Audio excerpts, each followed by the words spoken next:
यदि आप जो चीज़ करने की इच्छा रखते हैं वह सही है और आप उसमें विश्वास करते हैं और आगे बढ़ें और उसे कर डालें। अपने सहारे को आप आर पार डाल दें और अगर आपको अस्थायी हार से सामना भी हो तो कभी भी ध्यान न दें क्यों दें वे क्या करते हैं। वे शायद नहीं जानते। प्रत्येक असफलता अपने साथ एक समतुल्य सफलता की का बीज लाती है।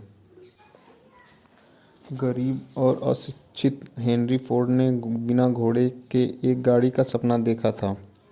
सहायक मौके का इंतजार किए बिना उनके पास जो भी उपकरण थे वह उन्हीं के साथ काम करने में लग गए और अब उनके सपने का सबूत पूरी पृथ्वी को कोसे हुए हैं।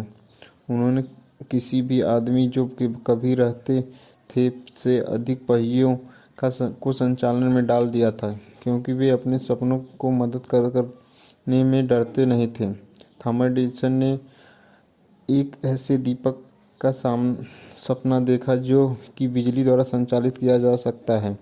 उन्होंने अपने सपने को कार्य रूप देने के लिए वहां खड़े थे वहीं से शुरुआत कर दी और 10,000 से अधिक विफलता के बावजूद उस सपने के साथ वह इसके एक भौतिक वास्तविकता बन जाने तक खड़े रहे थे। व्यवहारिक सपने देखना छोड़े नहीं। हेलेन ने एक सिगार स्टोर श्रृंखला का सपना देखा, अपने सपने को कार्रवाई में बदल दिया और अब संयुक्त सिगार स्टोर का अमेरिका में शीर्ष नुक्कड़ों पर कब्जा है। लिंकन ने काले दासों के लिए आज़ादी का सपना देखा, अपने सपने को कार्रवाई में बदल दिया और संयुक्त उत्तर और दक्षिण को उनके सपने को हकीकत में बदलते हुए जीवित रहते हुए देखने से बड़ी मुश्किल हो चुके। राइट बंधुओं ने एक मशीन का सपना देखा जो कि हवा में उड़ पाएगी। अब आप उसके सबूत सारी दुनिया में देख सकते हैं कि उन्होंने सही सपना देखा था। मार्कोनी ने वायु की अमूर्त शक्तियों को काम करने के लिए एक प्रणाली का सपना देखा। उसने सपना व्यर्थ नहीं देखा था। यह साक्ष्य दुनिया में हर वायरलेस और रेडियो में पाया जा सकता है। इसके अलावा मार्कोनी का सपना सबसे मनोरम केबिन और साथ साथ सबसे आलीशान हवेली लाया। इसने पृथ्वी पर हर देश के लोगों को पड़ोसी बना दिया।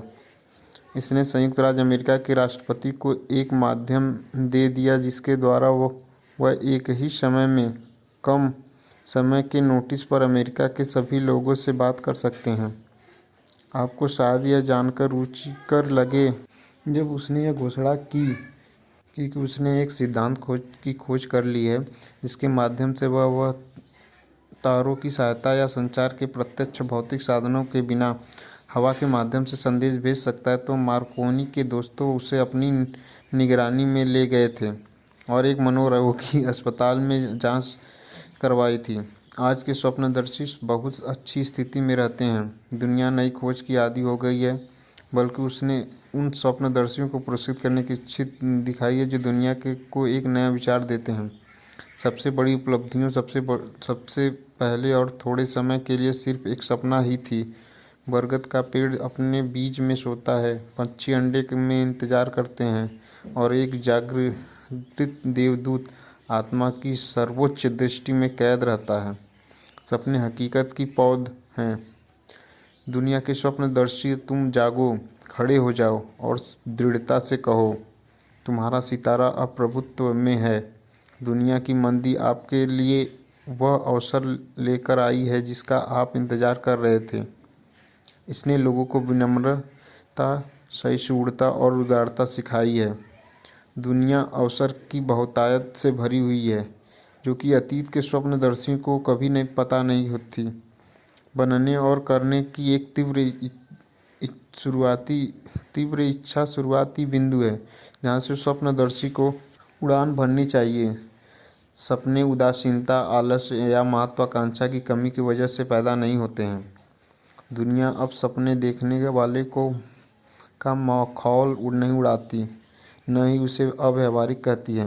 यदि आपको लगता है कि यह करती है तो टेनिसा का एक दौरा कीजिए और उसकी गवाही दीजिए कि एक सपने देखने वाले राष्ट्रपति ने अमेरिका की महान जल शक्ति का उपयोग करने और उसे काम में लगे लाने की राह में क्या किया है।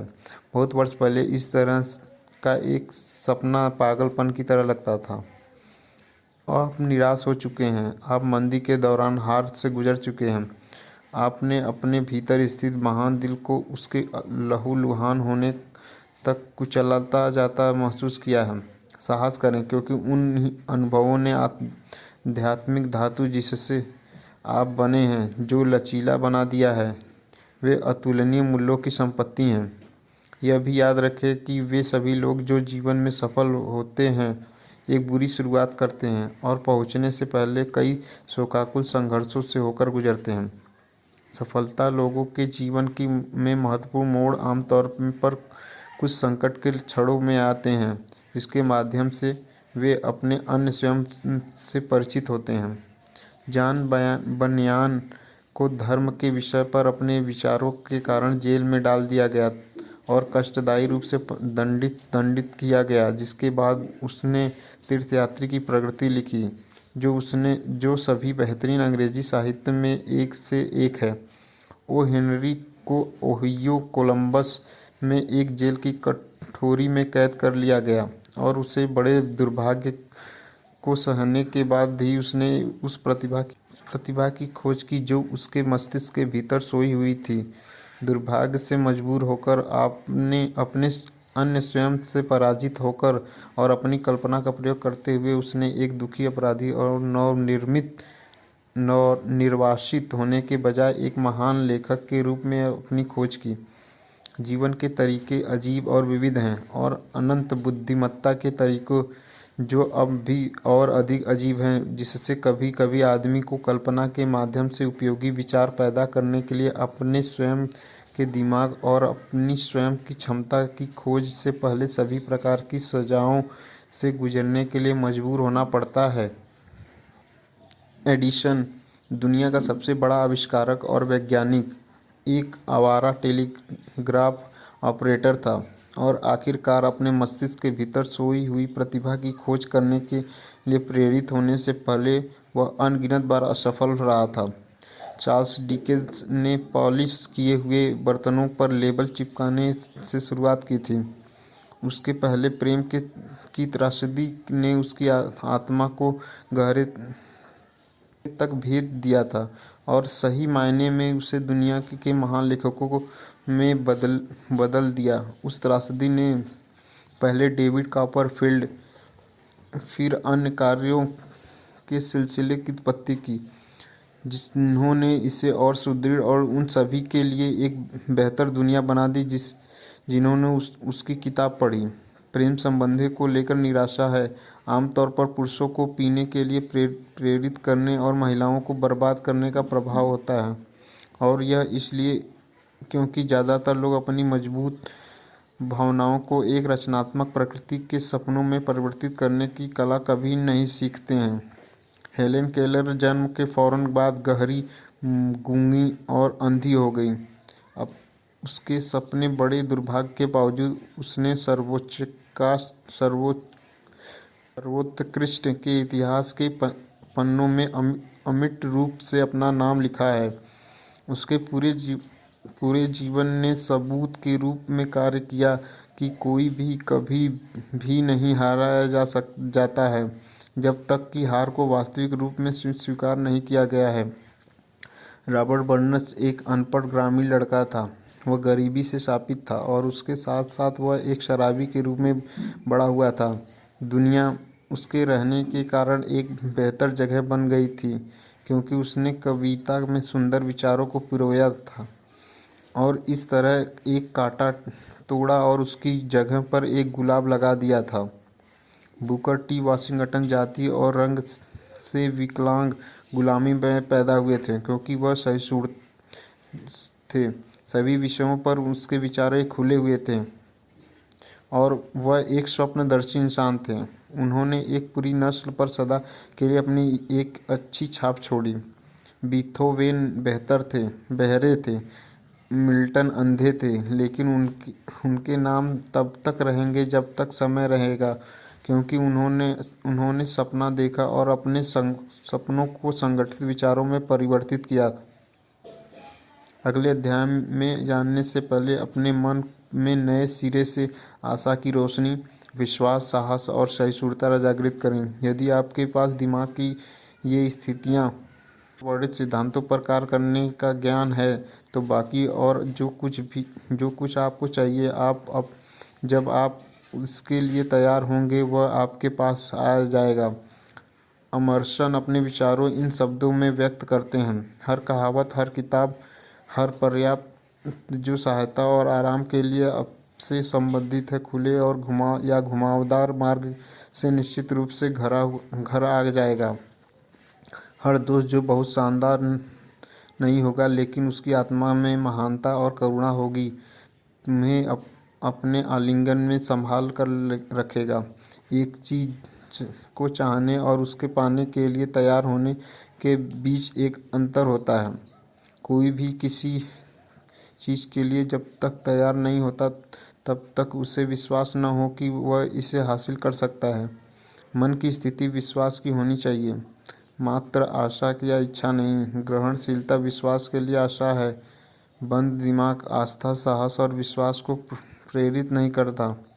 याद रखें, दुख और गरीबी को स्वीकार करने के लिए आवश्यक प्रयासों की तुलना में बहुतायत और समृद्धि की मांग करने के लिए जीवन में उच्च लक्ष्य के लिए कोई अधिक प्रयास की आवश्यकता नहीं होती।